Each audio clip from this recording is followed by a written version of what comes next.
So, gentlemen, those who are already here, there is still 2 minute time. Can you hear me? Just confirm that. Yes, sir. Okay, Yes, sir. Yes, sir. great. So, today's class is basically I have prepared a PPT for normal lecture, which is a very, very important lecture, is called Cinematic Moments in Documentary Film. I have also added here bit of, you can call it as a fiction, but primarily we will discuss that in a documentary context. But for a fiction, it is going to be very long lecture, so I avoided that. But on and off, I will also quote some example from the fiction film also. So 2 more minutes, we will wait and we will start at sharp 9:15, which is the time allocated to everyone. So there is a famous filmmaker all of you knows called Akira Kurosawa. His name of the book is called Something Like an Autobiography. Very strange name called Something Like an Autobiography. Is one of the most interesting book I have ever encountered. And at the end of this book, Kurosawa has written some random notes of one paragraph or some 6 line, 5 lines kind of a thing. It's called random notes at the end of the book. And when I was reading that book, I come across a very interesting paragraph which is called What is Cinema? Okay. So he mentioned there that the answer to this question is no easy matter. Long ago, a Japanese novelist, Shiga Naoya, presented an essay written by his grandchild as one of the most remarkable prose piece of his time. He had published in a literary magazine. It was called My Dog and ran as follows. My dog resembles a bear. He also resembles a badger. He also resembles a fox. It proceeds to enumerate the dog's special characteristic, comparing each one to yet another animal, developing into a full list of animal kingdom. However, the essay closed with, but since he is a dog, he most resembles a dog. I remember bursting out laughing when I read this essay, but it makes a serious point. Cinema resembles so many arts. If cinema has a very literary characteristic, it also has theatrical qualities, a philosophical side, attributes of painting and sculpture and musical elements. But cinema is, in the final analysis, cinema. There is a famous book by a French theorist called André Bazin, What is Cinema? Volume 1, Volume 2. And there are a couple of many books are being written, but they are the most famous one. So for a direction student, particularly if something like what I'm going to discuss today is, and for others also, they also need to understand what cinema is all about. But for them, from the examination point of view, the question can be formulated as excerpt from something like an autobiography by Kurosawa. Cinema has a very literary characteristic. It also has a theatrical qualities, a philosophical side, attribute of a painting, sculpture, and musical element. But cinema is in the final analysis cinema. Comment on the statement 10 marks, 500 words. Okay. So this is the examination point of view for you.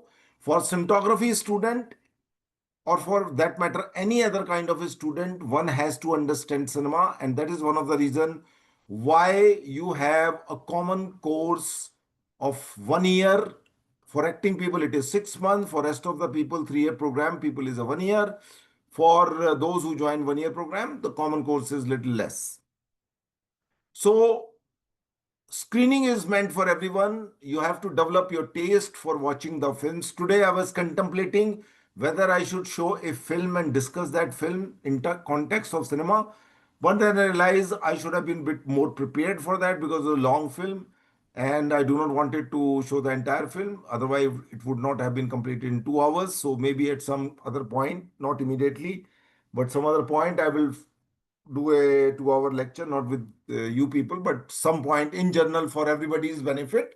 And I will load it at our YouTube channel. If you have not subscribed to our YouTube channel, you should, because in the future, this channel is going to be much more active, not just from the FTI point of view, but some more other things would be loaded free for everyone's benefit. So coming back to our question, what is cinema? How you find out what is cinematic in that? It is not from the beginning till end to our film you will find the great cinema. It may have an interesting visual, it may have interesting editing, it may have interesting soundtrack, performance, everything. But still, you will not say it is something wow. There is something called wow factor. So documentary is also long back. It's little funny, but that's how I said that. Somebody asked me. She was a 12th graduate, and her brother was a friend of mine, and she knew I studied in film school. And she asked me, "What is documentary?" So I said, "If you're watching something on Doordarshan and feel like switching it off, it must be a documentary." Which means primarily documentaries are boring, you know but not always. Internationally as well as in Indian context also, some of the documentary filmmaker has really done a wonderful job. Even myself, I have attempted four documentaries, three funded by PSBT, Public Service Broadcasting Trust, based in Delhi, who funds the documentary to directors directly, not to the producers, and one for Ministry of Foreign Affairs. Foreign Affairs was on a dance, and it's in Kathak and in introduction, ballet, tap, and flamenco, which was little large budget film comparative to what you get from PSBT. PSBT generally give you 3.5, but that particular film I got 18 lakh rupees to make a film and on Digibeta format, but I did it on 35 format because I knew cinematography. But somehow what I wanted to say is that documentaries are also getting funded now, particularly from the Netflix have started funding the documentaries, and they also procure the documentaries. If you're really passionate about a subject and you do a wonderful job, they will buy a documentary rights of the film. One of my friend who did a documentary on a subject, I won't disclose the name because he told me in a confidence. His film was bought by Netflix, and around 9 lakhs he got for a 5 year right. You know, so that was in brief. Just give me a moment.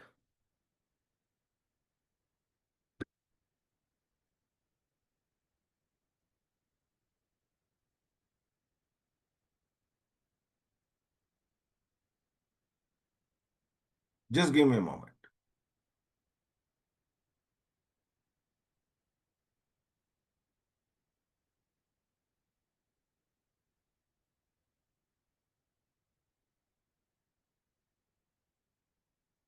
Okay. So, how do you find out what is so great about this work? I mean, there has to be some criteria. Uh, and this criteria is very, very, I would say, you cannot define it into a words, but at the same time, it is there. You know. So, how do you find out what is so great about this film? I mean, what could be the criteria you can apply to it?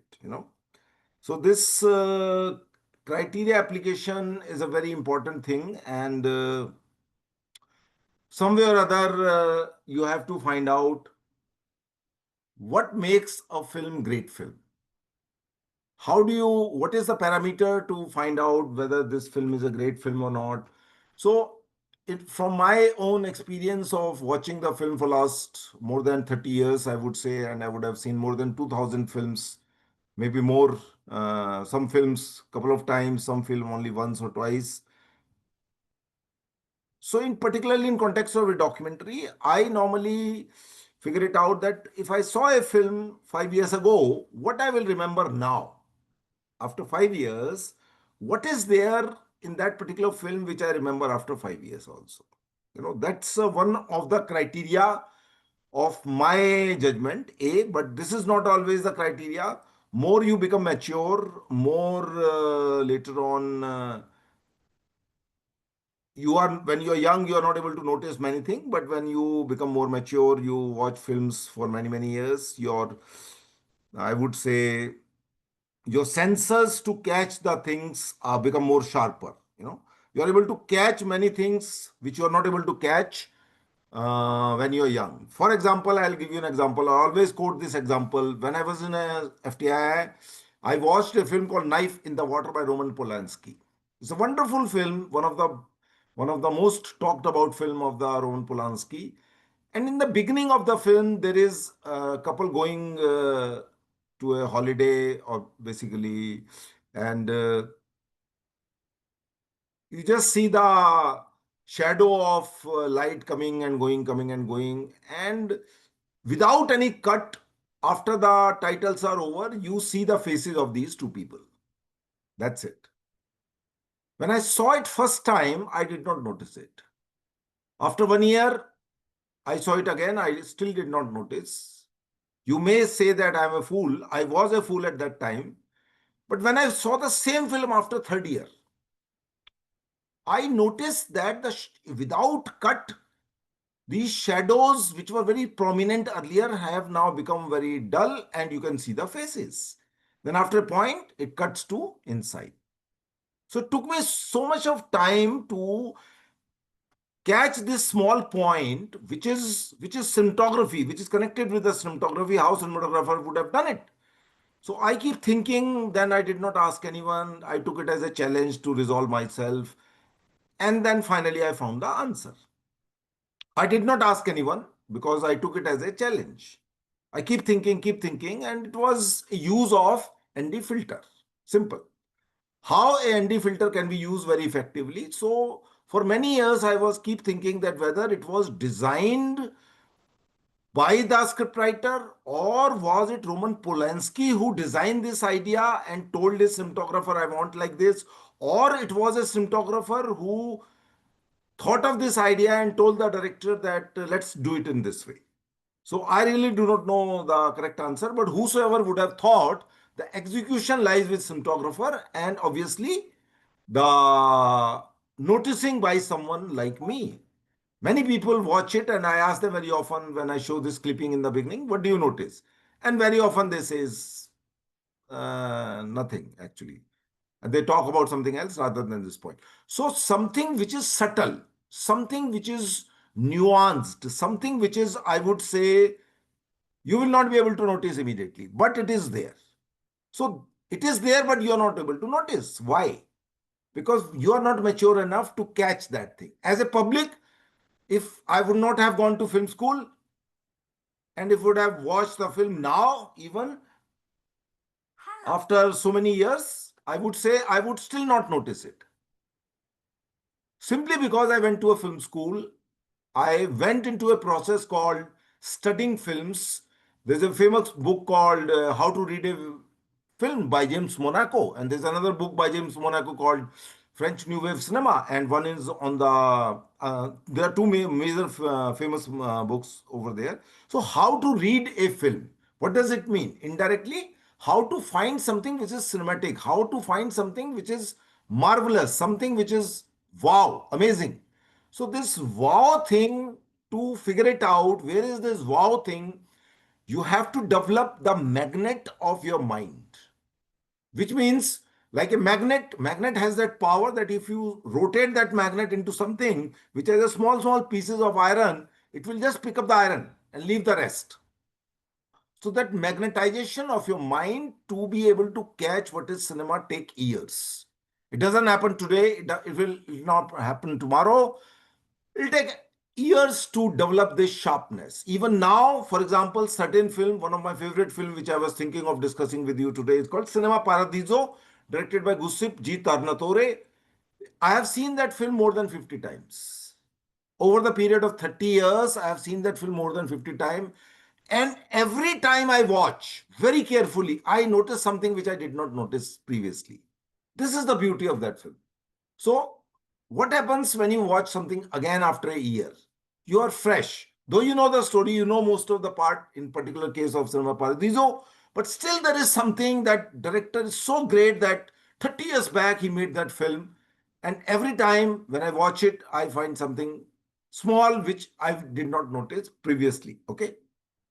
So over the period, what you will remember, that is one of the criteria I apply to film. Now, sometime the title could also be interesting. There's a film on Ratan Thayyam, the one of the renowned theatre director from Manipur. Somebody did a documentary on him. The film was not really good, but the title of the film was interesting. Some roots grows upward. There is a film called I Was Born But. Anyone would like to tell me quickly the name of the director? Okay. So Ozu, without, Ozu. yeah, Ozu. Uh, Ozu is the director. I Was Born But. Very interesting film. I Was Born But. Then there is a film called Rotigraphers of India, which I directed, 30-minute documentary film about the local community of photographers. Now you find this term very interesting, at least I find this very interesting. Rotigraphers. There is a photographers, but what is this rotigrapher? So the rotographer word I picked up from during the conversation between a photographer whom I happens to know when I was doing my photography, when I was learning it. So this guy was a Sadarji, and he will come to the same place where I will also go to show my work to a friend of mine, and his name was Gitti. So this gentleman whom I used to consider as my guru, I he asked him, "So Gitti, what you are doing?"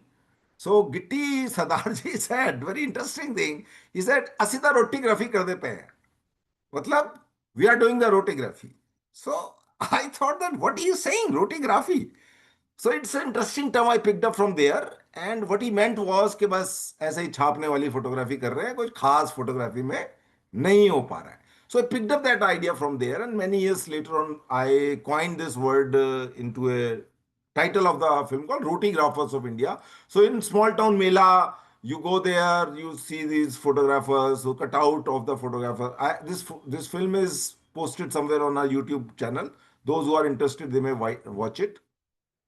So this is something which I am proud of, but as I look now, I still think that I could have done better. But still, even today, I like this film. I watch this film on and off whenever I have time.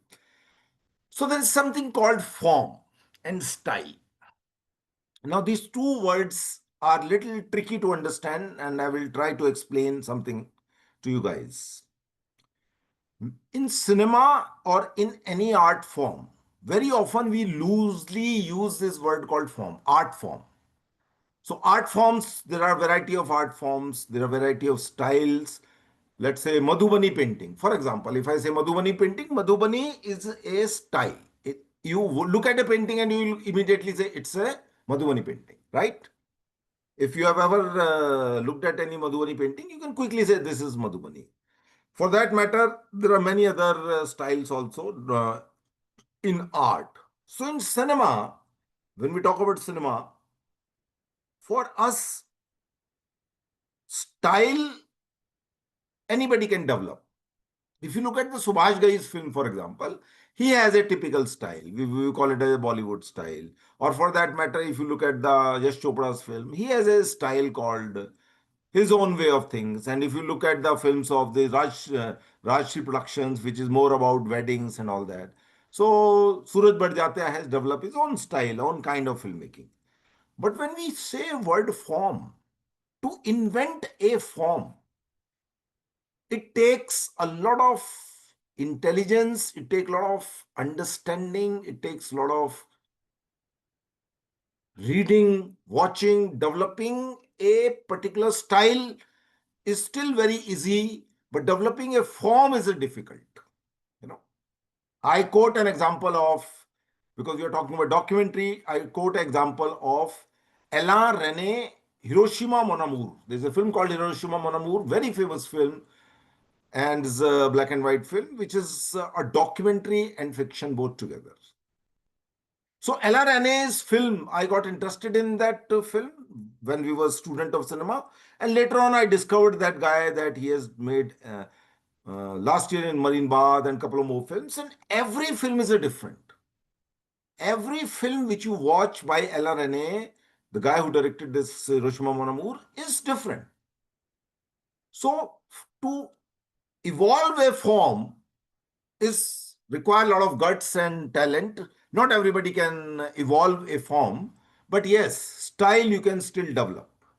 So evolving a form itself is tricky, and sometime you have, sometime you don't have. Let's say, for example, Rashomon by Kurosawa, because we started with him. So Rashomon had a form which is basically one truth narrated by five different angles. And if you look at that film very casually, you will not be able to figure it out which one is the correct one. But there is a clue. Kurosawa gives a clue in the film that which is the actual version of the truth. So, in Indian context, in Indian mythology, you can say that there is a saying, truth is one, you know. But he gave a different perception. No, truth can be relative. Truth may not necessarily be one point of view. It can have multiple point of view also. So one murder happened. Obviously, one person would have done it. But in the film, when you see it, the same being narrated by five, six people, the same idea being picked up by the later on by Kislowski also. Then he also narrated the same thing from different perspective. Then Run Lola Run, again the same incident happened from three different perspective. So one event and different perspective. That is Kusawa introduced that form only in a one particular film, but then other people try to emulate or try to copy it, or you could call whatever. So reality versus fiction. There is a something called reality, and then there is a fiction. So what we watch normally in cinema hall is a fiction film. We know it that this is all lie, this is all fictitious, and but we are still convinced. We cry, we laugh, and we know that it is the screen and there is a projector. But in a documentaries, you know that this is not a fiction. This is happening. Somebody has recorded it. So, what makes a documentary great? A documentary. Now, we will discuss small points into it. So, reality versus fiction. Sometimes you blend these, sometimes you merge the boundaries, and you try to create a form called docudrama. Manikal's film called Siddheshwari Devi. Siddheshwari Devi is a renowned classical singer, and Mita Vashisht played that Siddheshwari is correct. It was a docudrama kind of a film. So everybody has a style, but you also try to evolve a form. So docudrama is a kind of a form in which variety of people have worked in a different manner. You can call it as a different style. Earlier, we in cinematography class, particularly, we discussed stylization of lighting. We discussed the stylization of lighting. But stylization can also happen in food. Stylization happen in styling is a word which has become popular over the past 10 years, I would say, or maybe 15 years. Then there is a food stylist is there. Then there's a cloth stylist is there. Then now particularly hair stylist. And so stylization is something which is has picked up over the years. And I mentioned a name of the film over here. There's an Indian guy called Gautam Huja. He produced a documentary and somebody else directed. I saw that film many years back in Bombay. Short film animation film festival is there, which is organized by Films Division. So in that film, I saw something very interesting in a documentary that every shot which begins start from out of focus and become quickly focused, and then action will happen, and then when it finish, when the next shot will begin, again it will begin in the same manner. It is out of focus and then quickly come into the focus. So somebody would have noticed this thing in a documentary, that you do not find the time to focus. Sometime you just zoom in, and when you zoom in it is out of focus, and then you bring it into focus. That's how you start normally in documentary, particularly when you are looking for a critical focus. So somebody would notice this idea that it will look more documentary kind of a feel, that if I start the shot with little out of focus and then bring into the focus. Always, all his 90-minute long film has this particular style. He will start the shot with out of focus very deliberately. It was shot in a quite a telephoto lens, so that this out of focus to focus become more prominent, and then he widen the shot, and then whatever action happened. It's a docudrama basically. So this unique thing which we have noticed many a times, but we don't think it can be a style. Okay. So let's say, for example, in Hindi film, very often in the 60s and 70s, you will hear this tune called Dan Dan Dan. It's a very cliche kind of tune, very cliche.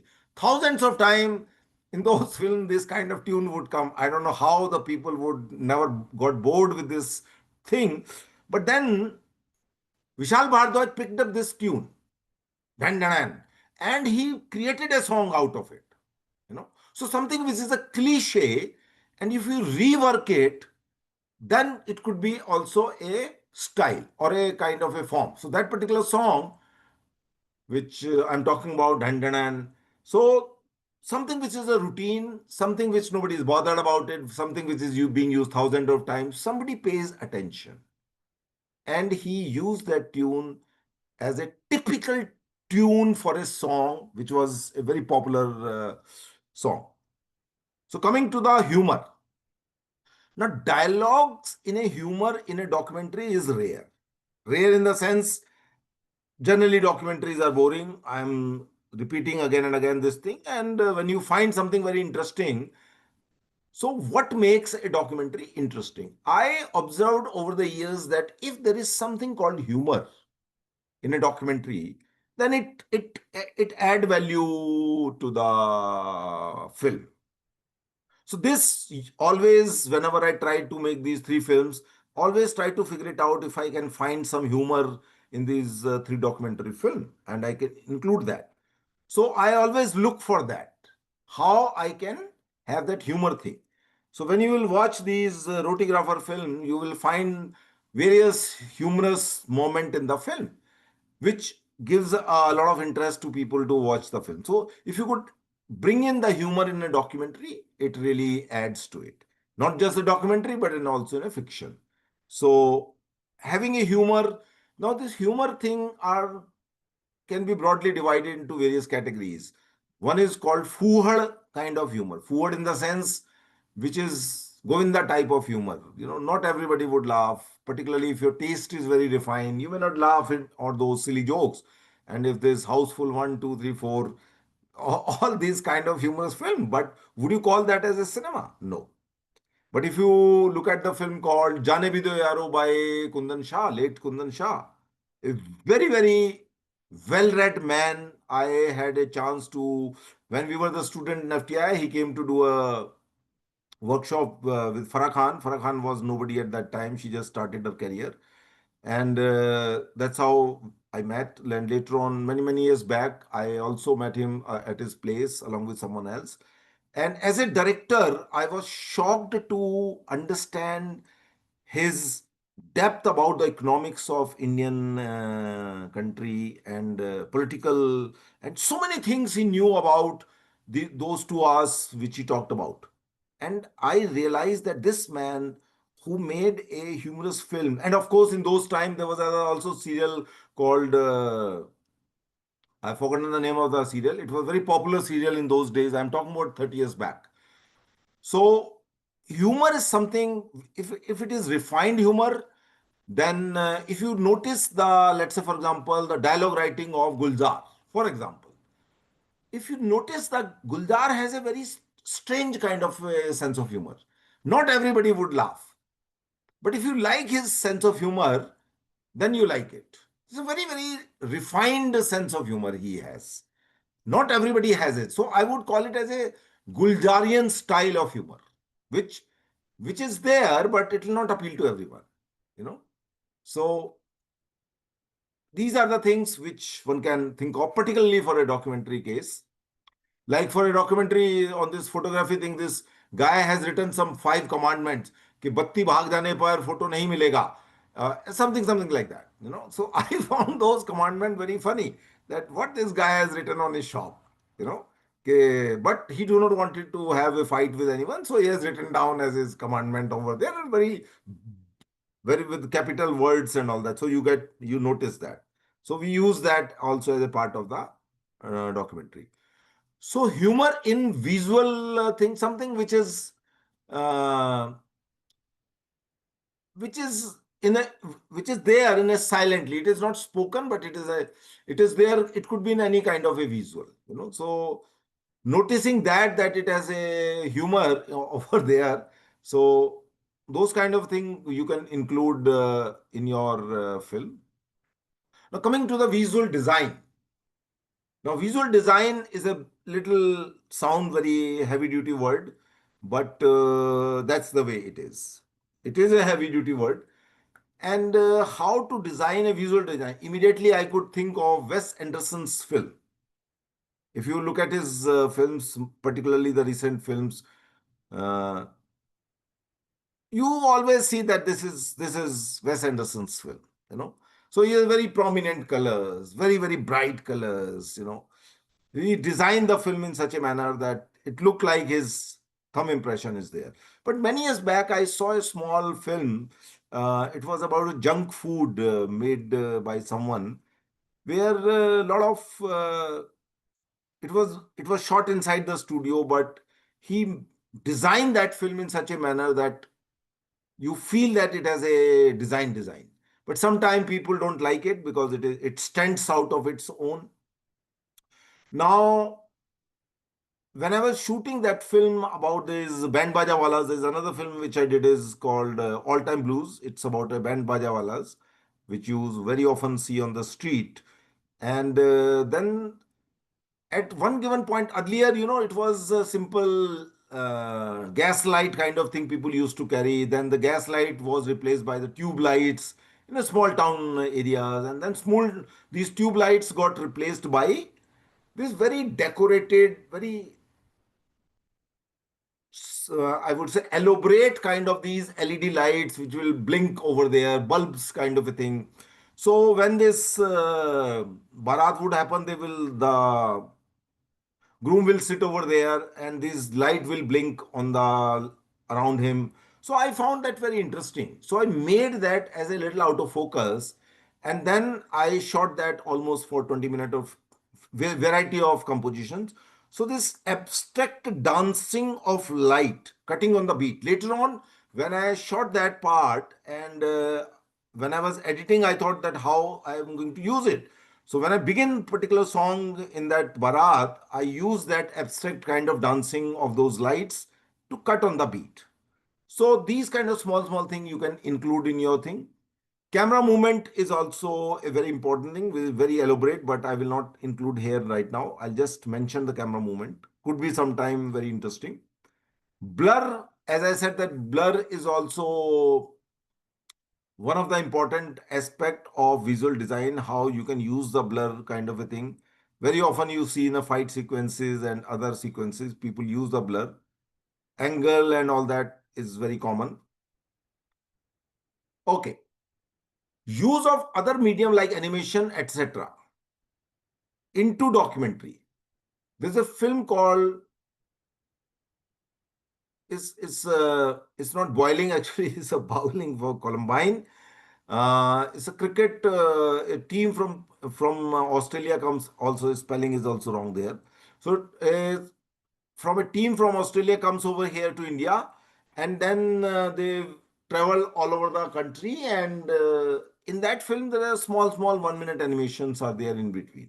You know, if it is a 90-minute long film, there are 6 to 7 animation parts are there in the entire film, which is adds to the entire documentary film. So you could use this kind of elements into your film. Now, coming to characters. Now the character thing is very important in fiction, obviously, but in documentary you can't create a character. In fiction you create. This is the way you will talk. This is the way you will stand. This is the way you will do.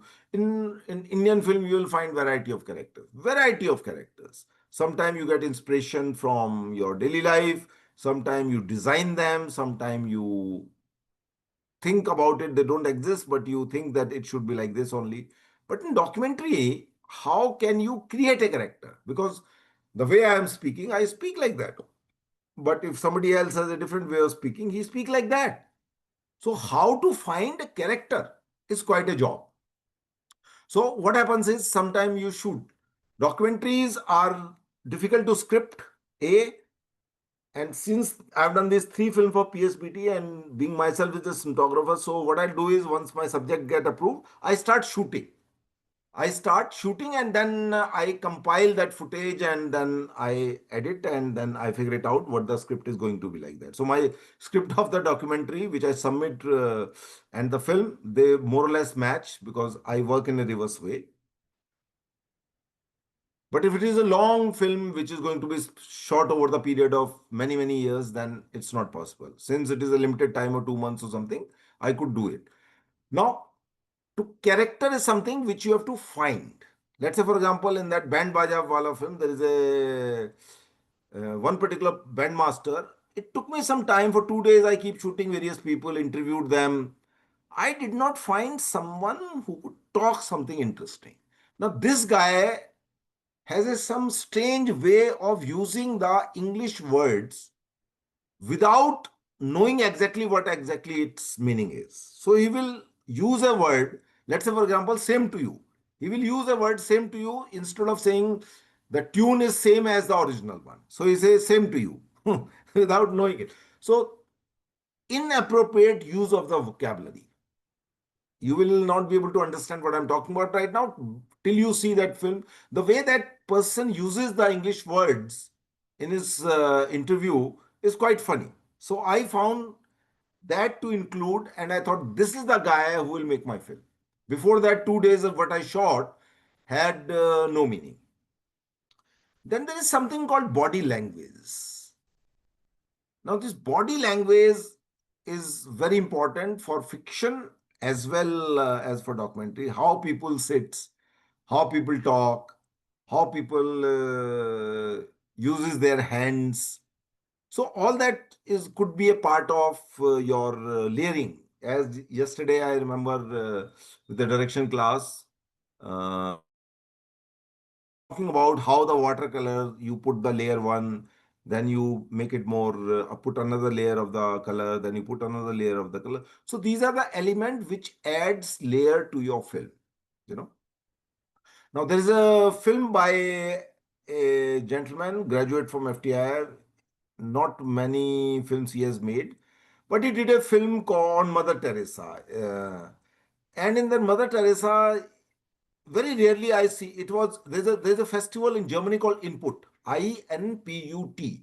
This Input is a very important film festival organized by a television station where they only accept the film which has a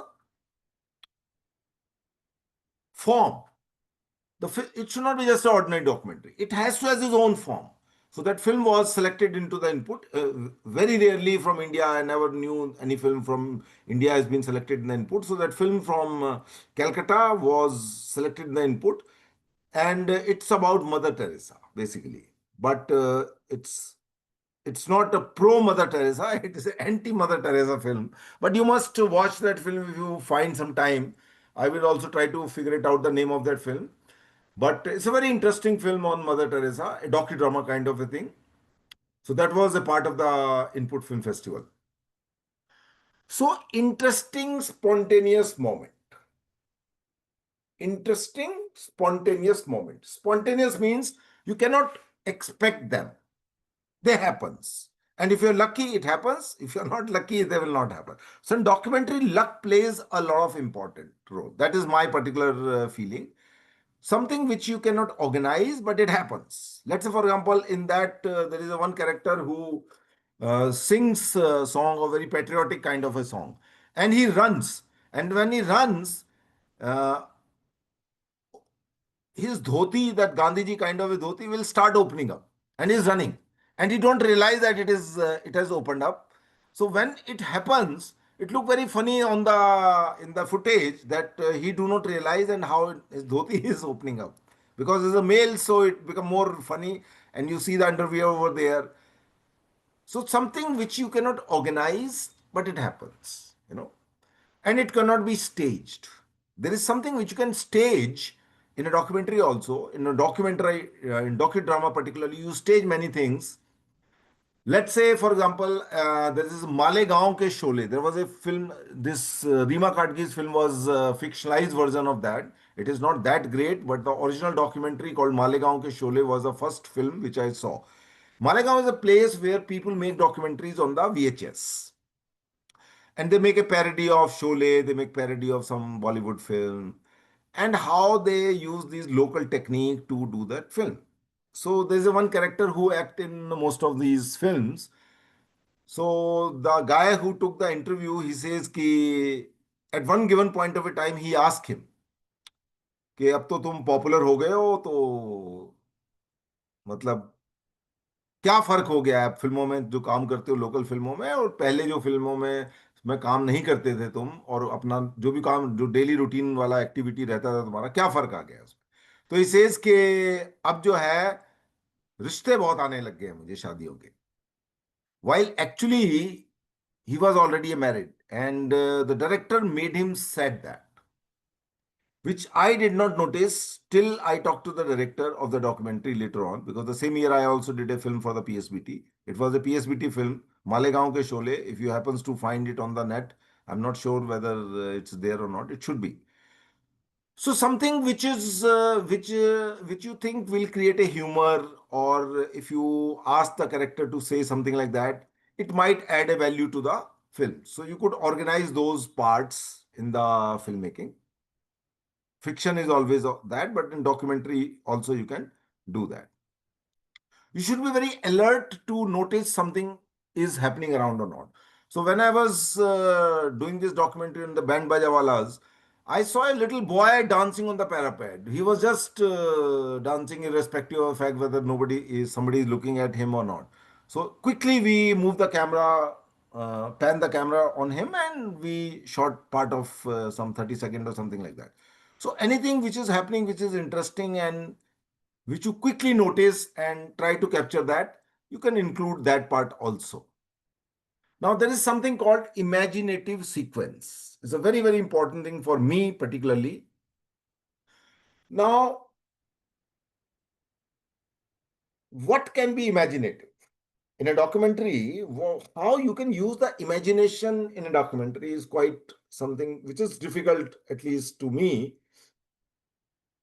But what happens is when you are alert, when you are doing it over there, and something strike in your mind. For example, in that rotigrapher thing, I thought that let me take out all these cutout of the Salman Khan, Shah Rukh Khan, and all that outside, and I hang those cutout on the tree. And then this guy sitting under the tree, he talked about his photography thing. So it looked very surrealistic kind of a visual in which these cutouts, instead of fruit, these cutouts are being hanged over there. And this guy is talking about his photography, local photographer into a mela. So when we wrap up from that tree and we thought let's go to the mela shop of his photography. So he said, okay. So he took all those cutout and start carrying them in his arm. So as if he is carrying all these film stars in his arm. And then I followed him, and at the end, we in a very we in a fixed block, all that cutout moves, and in the end, something very interesting happens. You need to see that part to understand. So if you are alert, if you are involved, you never thought pre-thinking was not there, but when I was doing it, I realized I could do like this. So this will add the value to my film. And in the end, also I played that character of a photographer, because the rotography, I'm also doing a rotography over there. So I move myself and I click the button, and then tuck, the sound of clicking comes over there. So when you're doing it and when you're involved into something, some ideas would come in your mind, but that would happen when you're really, really involved into it. So documentary filmmaking is really interesting medium. I had few subjects which I could never made it. Sometime I regret also, because I got stuck into many things. But documentary has its own, I would say, ecstasy of doing it. Particularly now, because this gimbal thing is very easy to move around with, and just one Mac system and some little bit of 4 to 5 lakh rupees of investment, and your equipment is with you and you can use it. And since Netflix buys it, so it has a scope. Earlier, there was no scope. You will find the funding from these foundations and here and there, film division and PSPT. But today there is much more possibilities of doing great documentaries, provided you have really passion about it. Without passion, it doesn't work. Documentaries is not just for the fooling around. You really have to have a passion, of course, for the fiction also, but fiction budgets are very high. In documentaries, the budgets are low, so you can still do a good job in documentary filmmaking. Now, editing style is also adds to the cinematic values. Sometime in an edit, you could create many things. And documentaries also, when we were discussing with the direction student, I have loaded some sample question paper on our website of craft, where you could download some of the questions which may not have been discussed with you people and may not have been discussed in the video lectures. One of them is that documentaries are made on editing table. Do you agree? Yes or no? And then substantiate your answer in a 400 or 300 words. So that itself is a very long topic of how the documentary can be shaped in the editing. So if you give the footage to different people, there is no fixed way it should begin. Same footage, one person will start in a different way, another person may start in a different way. So depend upon the person to person, the editing would start. In fiction, there is always fixed way. Beginning will be this, then this. So 90% of the time it remains same. 10% I would say it still keep changing, because sometimes long sequences are there. You cut it short, you remove them, they are not working. You have shot it, that's fine. But at the time of editing, you realize it's not required. Let's say, for example, Lagan. Lagan was 5 hour long film. You know, first rough cut was 5 hour long film, and then they cut it down, cut it down, cut it down. So you can imagine how overshooting happens sometime in a fiction. Documentaries, of course, you shoot a lot. Sometimes the shooting ratio is 1 is to 10, 1 is to 15. Some people shoot 1 is to 30 also. You need to shoot a lot, and then in the editing, so the pace in which the shots would be used, whether the movement of the camera, the editing pattern, could also formulate style. Now I'll quote an example of the looping. What is the looping business? Looping is something which is repeated after a few seconds. Let's say, for example, if I say, तुम में से कोई photographer नहीं है. Suppose I say, तुम में से कोई फोटोग्राफर नहीं है. Then again I say, if I loop this, then this sentence would be repeated. तुम में से कोई फोटोग्राफर नहीं, तुम में से कोई फोटोग्राफर नहीं, तुम में से कोई फोटोग्राफर नहीं है. Now, when I was editing this, the editor suggested that we should loop this particular statement, because we shot something for, let's say, for example, these earlier, when you go to the passport, this what do you call, license, driving license, there were the dabba photographer, where they will make you sit over there, and within 10 second or 30 second or something, they will expose and give you a black and white kind of photographer. Now these dabba wala photographer are no more existing now, because everything is digital. But I'm talking about 20 years back, or 20 years back. These people used to exist at the transportation office where the license are being made. So I knew that there is a place like that, and near the in Delhi, Kashmiri Gate, and I shot over there. So all these people are more or less similar. Some people are little technically aware that there's a hypo, and this is this, this is this, this is this. So one of them was, I interviewing everybody. He was little better than rest of the people, and he condemned others. He said, "इनमें से कोई photographer नहीं." So I said, "What are you saying?" He is also similar kind of a photographer, but he is consider himself to be a better than those people. So I wanted to highlight this statement, that इनमें से कोई photographer नहीं है. Now, how to highlight it? In a Word file, you get underline, comma, inverted comma, bold, italics. All these mechanisms are there for your text. But in a film, if you need to highlight this statement, how do you do it? So I asked my editor. He suggested कि ये इसको loop कर देते हैं. इनमें से कोई photographer नहीं है. इनमें से कोई photographer नहीं है. इनमें से कोई photographer नहीं. So I said, look very odd. But then I tried, it worked. So despite this very Doordarshan kind of idea he had, but I used it and it worked. So sometime anything which is a cliche, as I said earlier, dhan dhan dhan dhan, this tune is a cliche tune, but it worked in that song. So sometime a very routine kind of a thing, if you use it creatively, it can work. Now, stop block. Stop block animation is everybody should be familiar with this. If you see certain kind of thing in which frame is fixed and people are moving or some objects are moving, they are not moving in a continuous manner, but small movements are being added. So these kind of technique can also help you. Like the way I moved my cutouts over there in this stop block, I blocked the frame and then I moved the cutout and took those visuals and then I edited. So sometimes these technique can help you to build small things over there. It's like makeup. I very often use this word called makeup because if you're going to a party and if you dress up nicely, and particularly for ladies they take a little long time because too much of elaboration need to be done for hair dressing and all that. So it's these act as a your icing on the cake, I would say. They dress up your film, you know. And how to dress up, these are small technique you have to evolve over the years. Now, many years back, I saw a film from Sweden. There was a guy who had a polio, and he made a very personal kind of a documentary. And in which I was talking earlier also the imagination. So maybe in a dream, he would have felt that when you cut all these plaster of Paris and you throw them into the some dump place.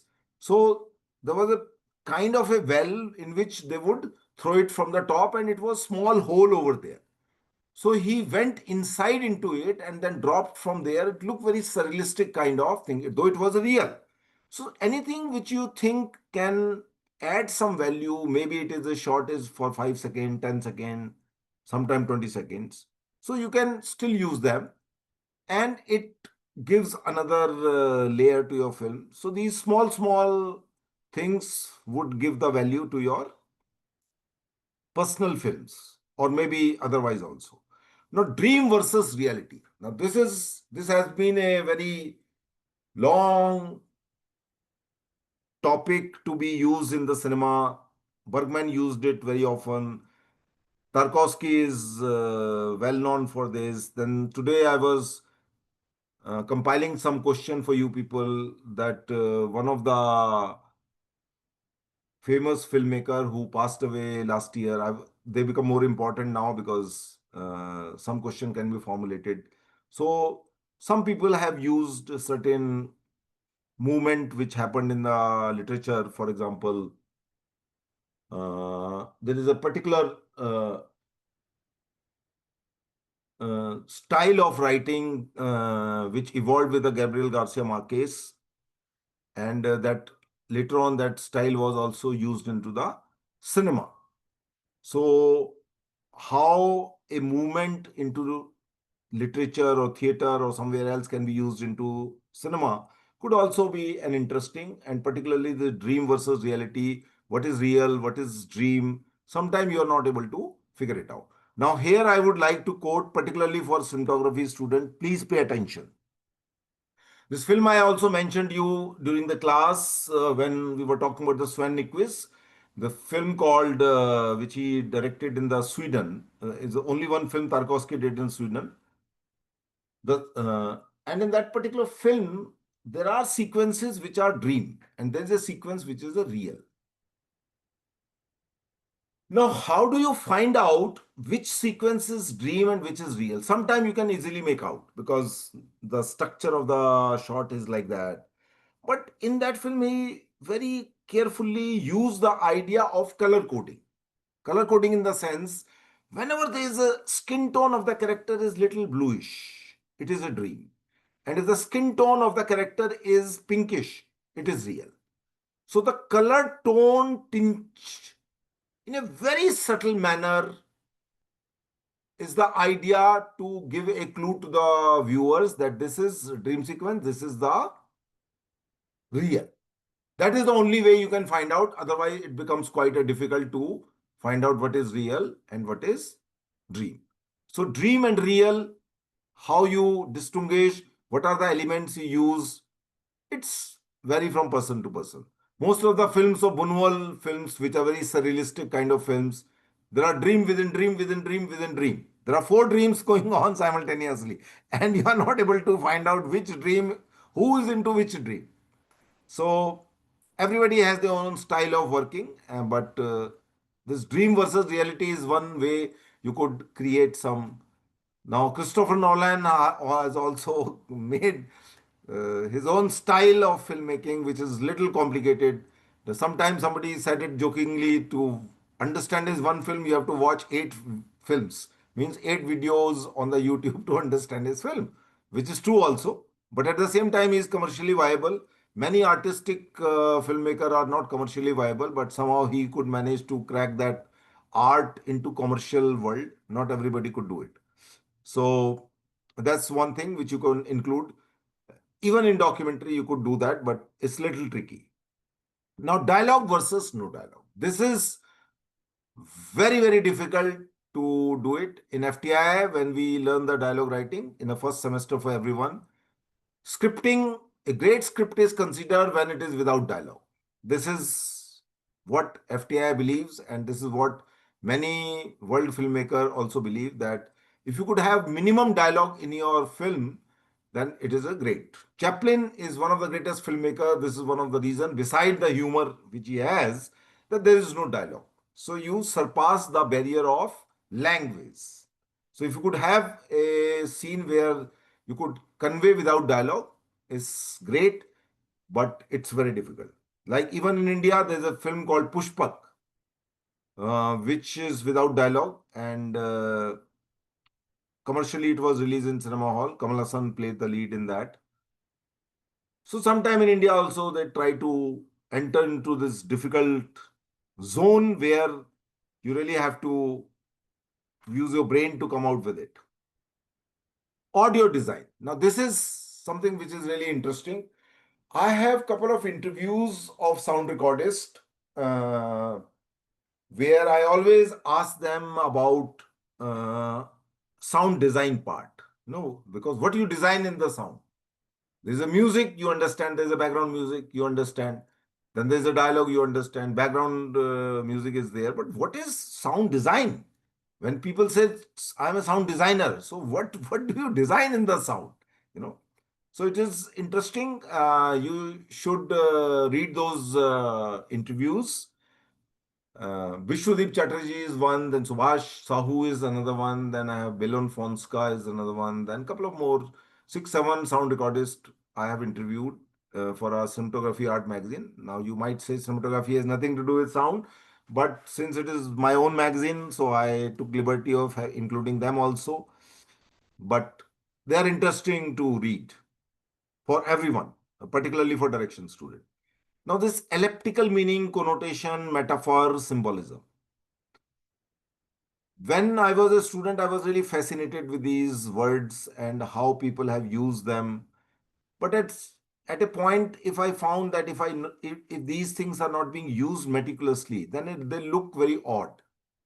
The symbolism business, uh, not everybody can include it in a manner that it very look effortless. There's something called effortless, which took me some time to understand that how effortlessly you can add your symbols and connotations into your film needs talent which not everybody has, and if you don't do it effortlessly, then it stands out and look very odd.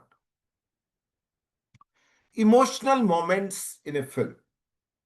Now, this is really, really important because laughter can be evoked quickly. I crack a joke, you laugh. Okay, stand-up comedian keep cracking joke and people keep laughing. Even on the silly things, people keep laughing. Sometimes they are vulgar, but even then people laugh. But to make somebody cry, you have to build up.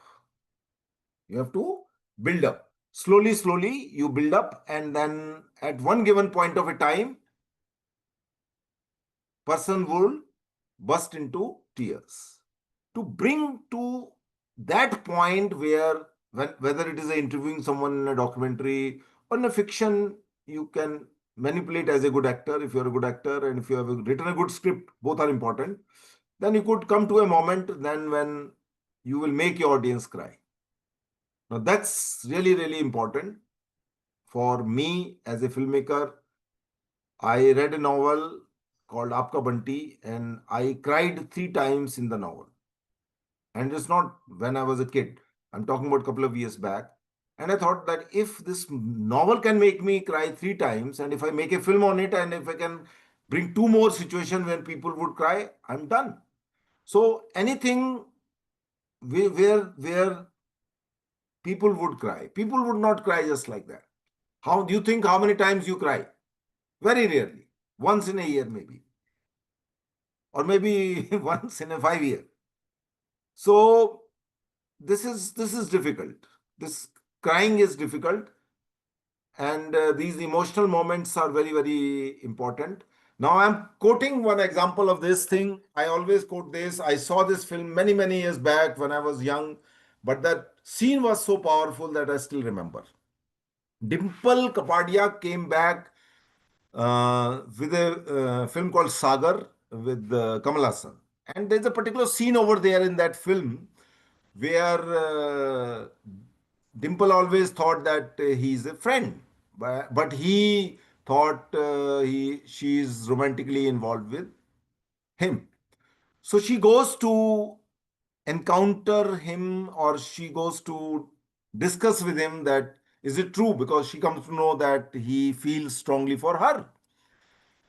Now, if I would define the frame, that in the front there is Kamal Hassan and the back side there is Dimple. And Dimple asked the same question to him. And because we are the camera, audience is the camera, so audience can see the tear in his eyes. But since Dimple is not looking at him from the back, she's not able to see the tears. And he also do not wanted to show that he's very happy-go-lucky kind of a person, and very chirpy and very funny and things like that. So what he does is, that is a directorial touch. As a director, not everybody could have thought, and I think that Ramesh Sippy did a wonderful job for that particular scene. So while he is saying that he now is the time that he has to turn his face and look into the eyes of the Dimple, but he do not wanted to show his tears. At the same time, he do not wanted to show that he wiping of the tears. So what he does is, he throws the water on his face first, and then he throws the water on the Dimple, and then he turns and then he play around. So how convincingly, I mean, it's a very interesting scene from the director's point of view. The director do not wanted to show that he's crying, but at the same time audience comes to know, but Dimple never come to know. So these are the small, small touches. I saw this film only once in the cinema hall when it came, but the scene was so powerful that I still remember. And I remember very often I quote that particular scene. If you will watch this film again, you will also notice. Now, let me just see how many things. Okay. Cutaways, when you're shooting a documentary film, is a trick or technique, and call it whatever. You always shoot some cutaways when you can use them. Whenever there is cut is not going properly, then you can use the cutaways from the nearby thing. So this is one of the technique, not to make a great cinema, but sometimes these cutaways also add some values to your editing. Subtle or propaganda. Now this is very important. You say thing in a very subtle manner, and that's an art. Not everybody can do it. Okay. And how to do that subtly is important. Now, I'll quote an example from a film called Jaane Bhi Do Yaro, in which these people think this editor is very honest and very dedicated and very that journalistic kind of feel she has. But at one given point of a time, Nasin Shah and his colleague come to know that she's a corrupt lady. And the backside of that frame, when she's talking about the corruption and that she's negotiating the money and all that, you see Mrs. Indira Gandhi's photograph in the backside. First time when I saw that film, I did not notice that. When I saw the film second time, I noticed that thing, that Mrs. Gandhi's photograph was composed very carefully. Now it has a two meaning. It has a two meaning that A, look at the Mrs. Indira Gandhi.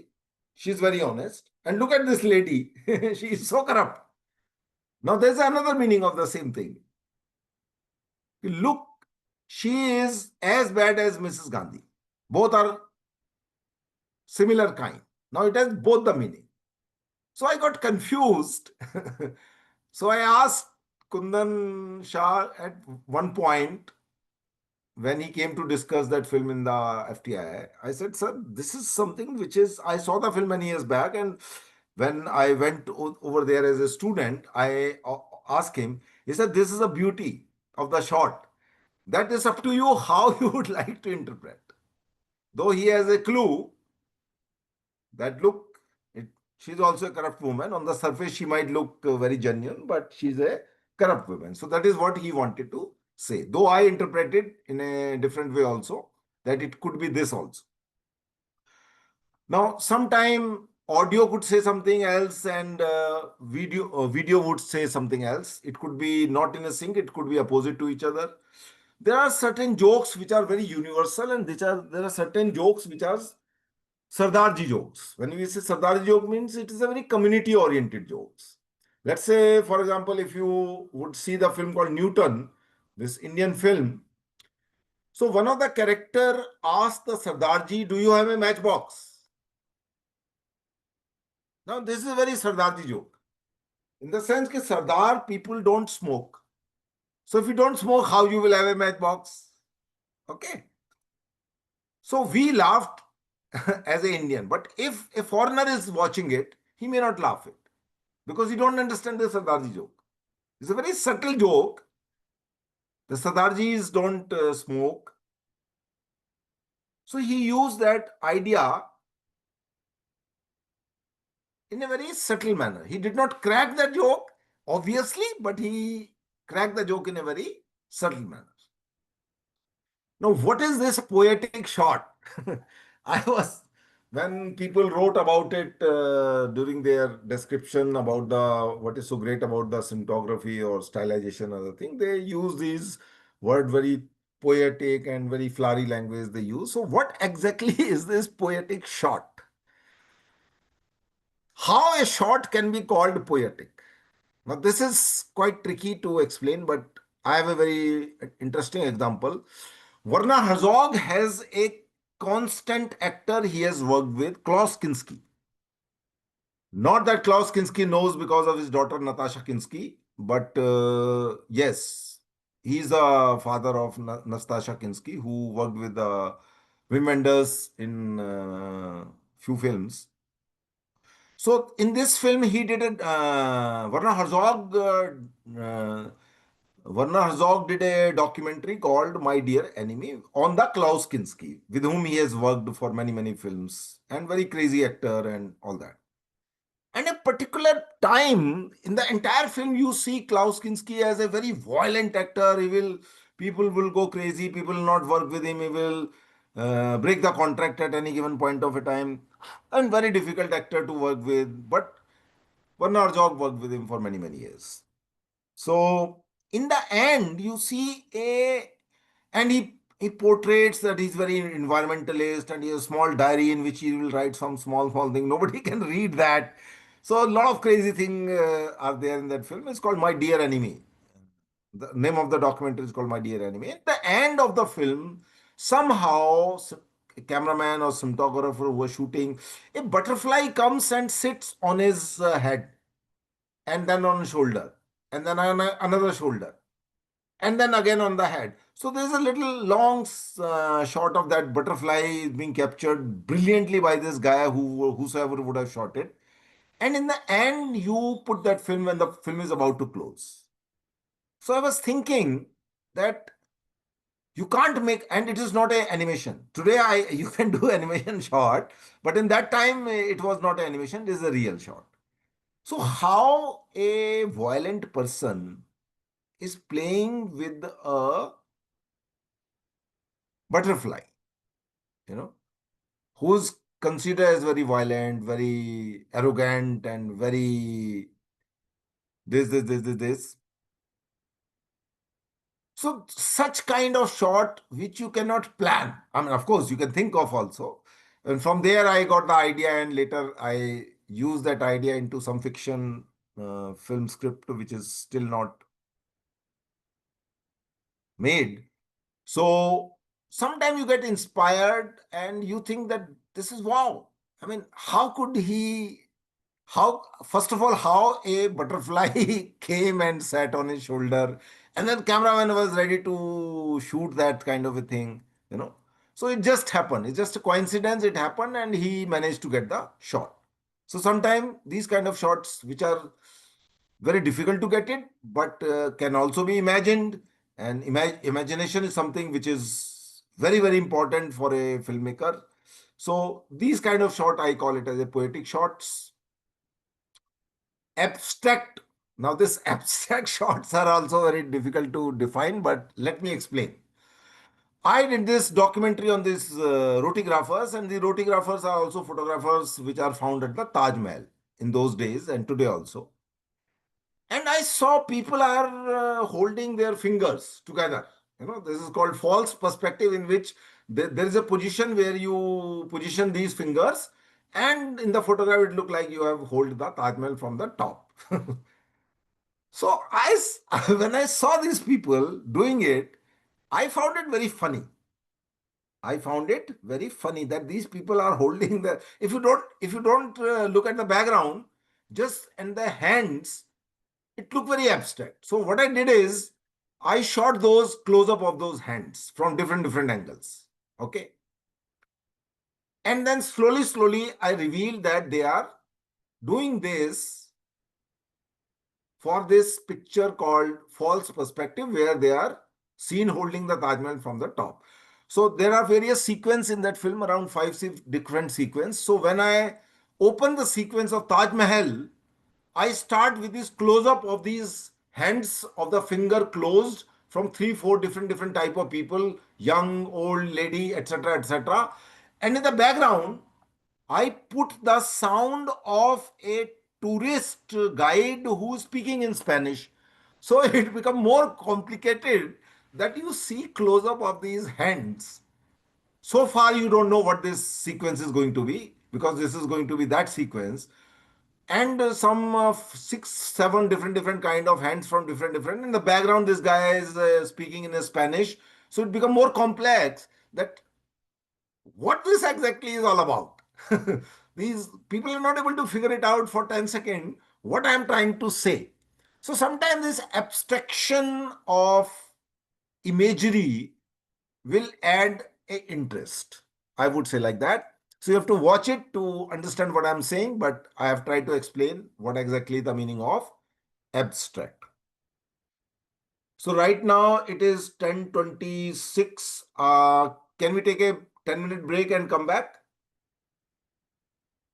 Is it fine? Yes, sir. Okay. Yes, sir. Yes, sir. Stop for 10 minutes and I'll be back after 10 Hmm. minutes.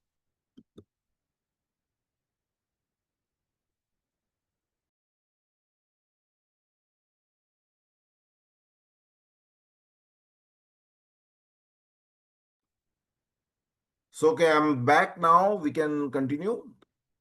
So I'm coming back to now a fiction part, which is not too much I've included here, because this is slide was primarily meant for documentaries, which is also a form of filmmaking. There is an Oscar, there is a Palme d'Or in Cannes for documentaries. So in the past, once or twice, somebody has won the Palme d'Or for Cannes in for documentary filmmaking. You know whom I'm talking about. Okay. So, knife in the water. I have told you the situation in the beginning, and then talking about this film called Farida Kahlo, a fiction film, which is uh, which is one of the interesting film. If you have not seen it,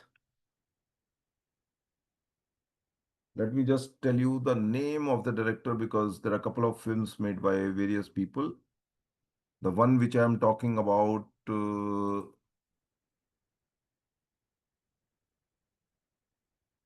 This actress is Spanish actress, and Salma Hayek. She played the character of Farida Kahlo, and a very interesting film. if you have not seen it, you should see it. It has few interesting sequences, which as a director you must study them also.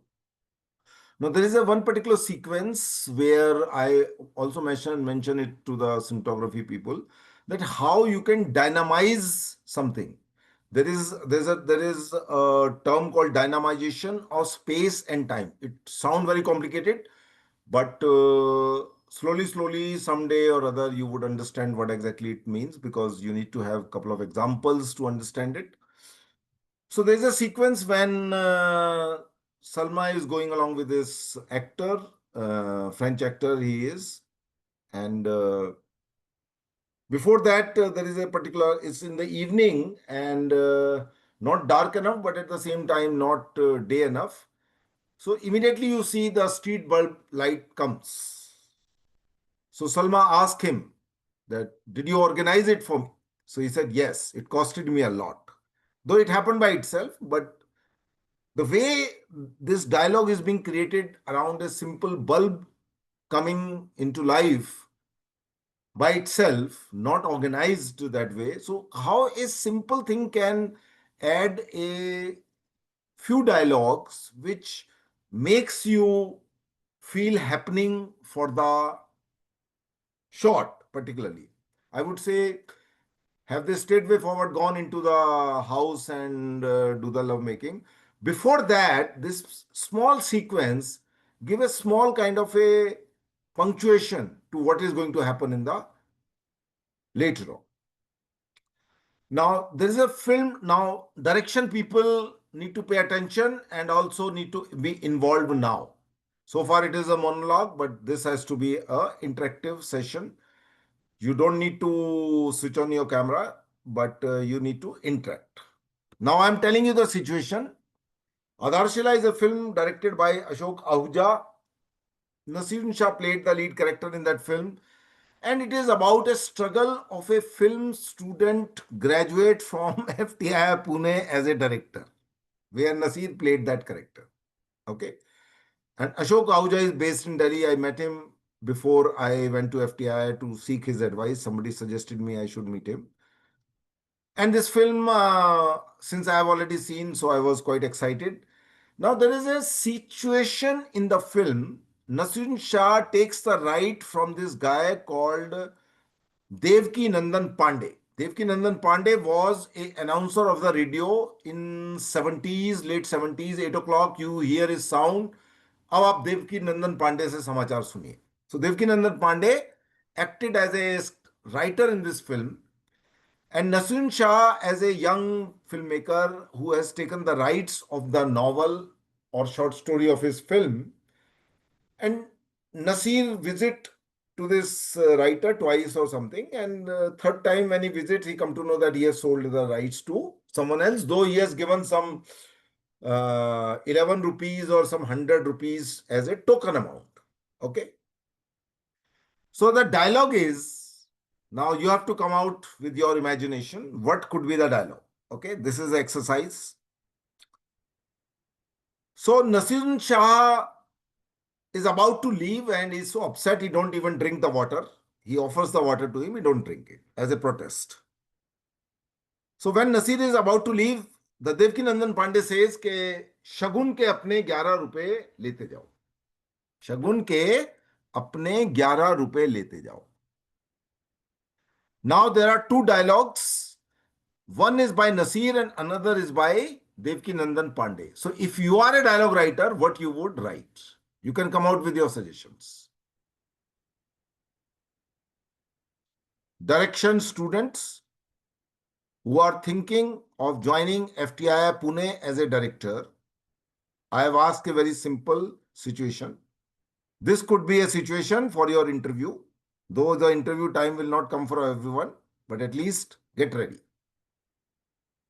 So this is the situation. In any case, dialogue writing happens in the class also. In the paper also, they give you the situation and you need to write dialogue. Here I am asking only 2 lines. Situation I have told you. Devki Nandan Pandey says कि अपने शगुन के 11 रुपए लेते जाओ. Now Nasir says something.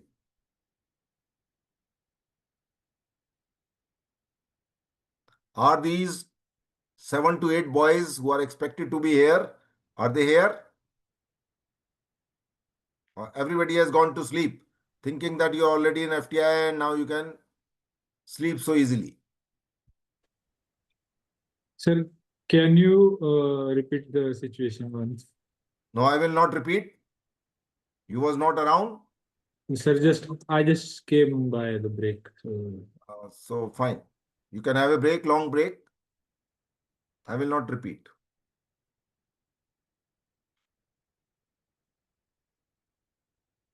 Even if you are gone for a break, you could have carry your mobile with you. It's audio.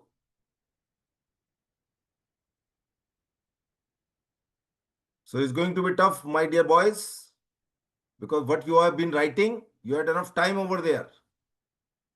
And in the examination, there is no time. In the examination, there is no time. And 2 sentences you can't speak. And there you have to write 20 sentences. How you're going to do it? And we are quite a tough nut to crack. You want to go to FTI. I had been, came out 27 years back. So if you are not attentive, it will be too much for you to handle it. Anyway, forget about it. Let's go ahead. It is not going to help you guys until unless you wake up in your life. Wake up means really, really wake up. It's not easy. And even if you pass out from FTI, I know many people who did nothing in their life for 30 years. Nothing means nothing. They had their dal roti, that's it. To make it in the industry really needs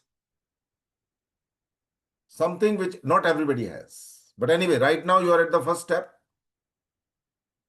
and you are relaxed, unfortunately.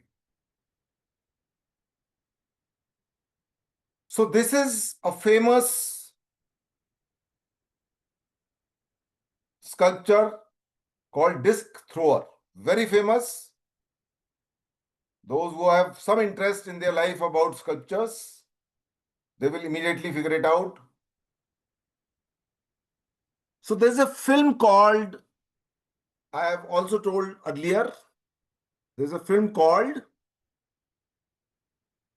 directed by Jean-Luc Godard, Brigitte Bardot enacted in that film, and famous German director Fritz Lang. Fritz Lang acted as a Fritz Lang in that film. Sir, Now, content. content I am talking about. So in the contempt, there is a scene over there where this producer guy is mad. And after watching the rushes, he picks up the can and throws it towards the projectionist side or wall, maybe, you know. And when that can is being thrown, because he's a producer, he can act the way he feel like. So there is a very interesting dialogue which I did not notice first time. And since it is a Godard's film, anything can happen at any time. So dialogue is, anybody has seen that film? Direction boys, if you are around, anybody has seen The Contempt by Brigitte Bardot and directed by Godard? Is anybody No, has seen? sir. Not really. Not really. Okay. Sir, I have seen. Okay, wonderful. So what is the dialogue? When he throws the can, after that, Fritz Lang says something very, very important. Sir, I don't remember now. You don't remember because you don't bother. He says something like Bothered? you throw like a disc thrower, something like that. No, it's not a something like that. I don't remember exactly. That's that. what I'm saying. That's something. You really have to have Is a it a wide... short put? Say again? Is it a short put? No, no. The dialogue is very complicated dialogue, which I did not notice first time, but I noticed it second time. And the dialogue is, now you have imbibed the Greek spirit. Now you have imbibed the Greek spirit.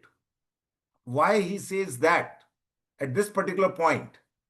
Because the gesture, this gesture you notice in this sculpture, and when this producer guy throws that, he throws in the same manner the way this disc thrower is known for. So there the disc is being replaced by film can.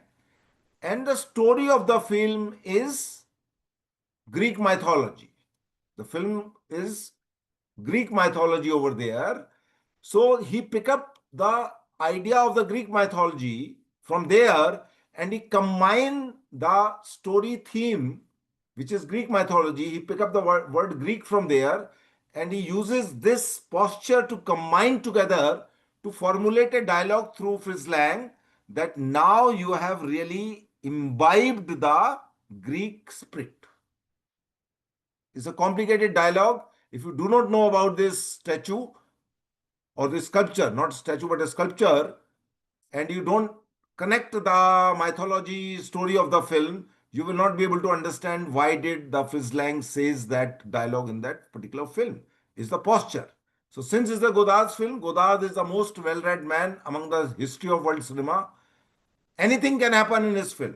Even in the same film, there is an interesting scene which I must tell you now, why it is important to be well read. That is a point.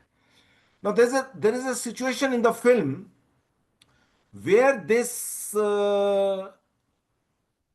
producer is basically he's chasing and trying to influence this wife of the writer, and which is played by Brigitte Bardot, and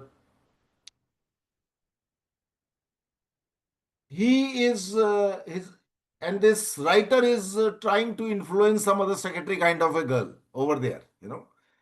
So he says, I'll tell you a joke, because she was not feeling very happy, and his boss was always, the secretary's boss is this producer guy, and he's not happy with her, and he says, I'll tell you a story. And he says, I'll tell you a joke. Now, actually, it is not a joke, it's a very serious situation. He says that there was a man called Ramakrishna Paramahansa, and Ramakrishna Paramahansa has to cross a boat, and one of his disciple goes in search of enlightenment, and after 20 years he comes and he says, I can walk on the water. And Ramakrishna says that you are a fool. You wasted your 20 years, and I can pay some penny or few rupees, and I can walk, I can cross the river without wasting my 20 years in my life. Now, why, when you watch that film, I very often ask this question to many people, and this is also a question to you also. Why the script writer, though it is not actually a joke, why the script writer tells this story to that secretary girl? This is a question which whenever you would watch, those who has already seen can think over it again.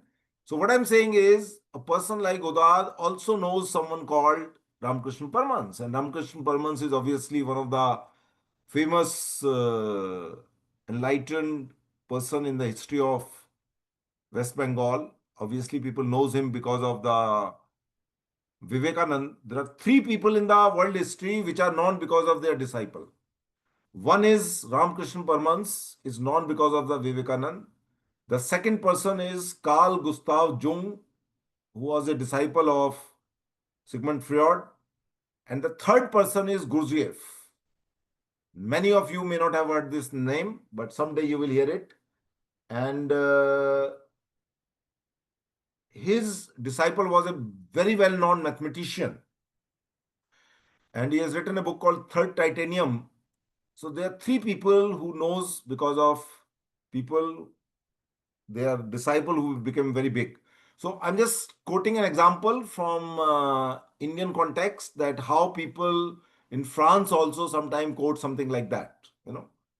So this is today's idea, and it is it is just one slide, one PPT basically, and there's another PPT also, but I would not be able to include tomorrow, because from tomorrow we really have to work on the MCQ thing. And if you people have noticed, those who are really active on MCQ front on the website, everybody would have the access to the website. I have loaded around 99 or 100 questions recently in past 1 week. And they are about most contemporary event happening in the world, particularly the Oscar, the National Award, the Padma Award. Padmas are being given to so many people, but I'm not interested in so many. My interest is connected with the cinema or some famous people with the art, dance, music, etc., etc.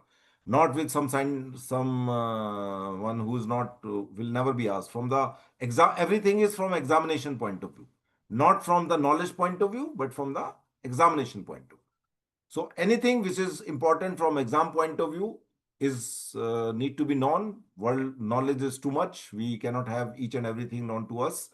So from the knowledge point of view is not the criteria, but from the examination point of view. So 98 or 99 or 100 of some question I have loaded within past 1 week. They are the most important in terms of updation. You know, if you don't update the thing from the every year, this thing need to be updated. What I have updated, everything every year, this thing need to be updated in the website, because they become more important. Somebody passed away, for example, David Lynch passed away. Now I have formulated around 5 questions of the David Lynch. Though so many people get the Palme d'Or in Cannes for so many years, but this year David Lynch is important because he is no more with us. So people, you may not have heard about him, or you may not have watched his film, and you may not be bothered about it. But for me, it is important, because what goes on in the mind of FTI people, I have to think from that point of view. So they pick up from there. I might add some 10 or 20 more questions, but 90% of the thing is being already done. So we will start from tomorrow, and I will share some PDF files of the book which I have already written, and I will also go through from that MCQ thing from the online also. So something I'll pick up from there, something I'll pick up from the book. So coming 5 days, we will concentrate on the MCQ. Unfortunately, this particular year, they have changed the system, and it's very difficult to challenge them. Look like you people have a little tough time, because the hearing in the High Court for which I have applied was today, and it got postponed for Monday. Again, 3 days are being pushed, which is going to be a little tough, because the exam would be after 7 days. So stay order would be almost impossible, but still we might get some relief, depend upon Monday what happens. So irrespective of that hearing, you need to carry on with your preparation, thinking that nothing will change. You have to tolerate or bear or face whatever is the situation. So this is in brief. From tomorrow in the evening, we will discuss for 2 hours the MCQs, and I would pick up something from there, something from the book, whatever, because not everything is in the book is being transferred over there, because there was too much over there on the book which I could not shift so far, even though there's a 4 years, 3 years basically. We have this website, because there's too much of a content in the original book which I wrote. So this is in brief. You can quickly ask any question. I can answer it. And this question from the directorial point of view, which we started in the beginning, could be asked in the examination. And you could quote example from here and there. I'll just quickly quote another example from a fiction film, which is a wonderful dialogue in a Hindi film. And the dialogue is, Akele Hum, Akele Tum, Amir Khan's film. There's a little kid which is getting ready for the school. So early morning, and it should be roughly around, say, around 8 o'clock or 7 o'clock. I don't remember exactly, but I remember the meaning of the dialogue. So he asked his dad, what is the time? Now, Amir Khan don't have a watch, and the kid is standing close to the clock. So he asked the kid, what is the time or something like that. So he says कि छोटी सुई 8 पर, बड़ी सुई 1 पर. Now, why did he says that? Because as a child, you don't know whether it is 8 o'clock, quarter to 8, quarter past 8. You don't know. Always, I remember from my childhood also, when my mother would ask me something like this, what is the time? I would tell her कि छोटी सुई इतने पर, बड़ी सुई इतने पर. You know. So this is a child psychology inculcated, included, or integrated in the dialogue, where children really can't tell you whether it is a quarter past 8 or 8:15 or 8 past 8. They know that bigger one is at this point and smaller one is at this point. So something like this, which is subtle, which is not direct, which is not very obvious, which include the psychology into a dialogue. As I said over there, very subtly he says ke machis hai, which is very subtle dialogue. So anything which is subtle, anything in which you include the psychology of a age group, brings more value to your scripting, which include dialogue, which include small detail, like I told you in the knife in the water opening sequence, how the shades going left right become diluted after the titles are over. So this is in brief. We can call it a day. And yesterday's class was a little long for you because direction people, it went almost like a 4 hour because you need to finish. So this is not doodh ka hisab kitab ke exact 2 hour means 2 hour. It could be 4 hour also, the way it was last time. It could be 2.5, depend upon how the momentum goes. So I'm calling it a day. If somebody has something to say, you can Sir. say. If you don't have Yes, something sir. to say, Sir, I had one. boliye. Yes, sir. I had a question.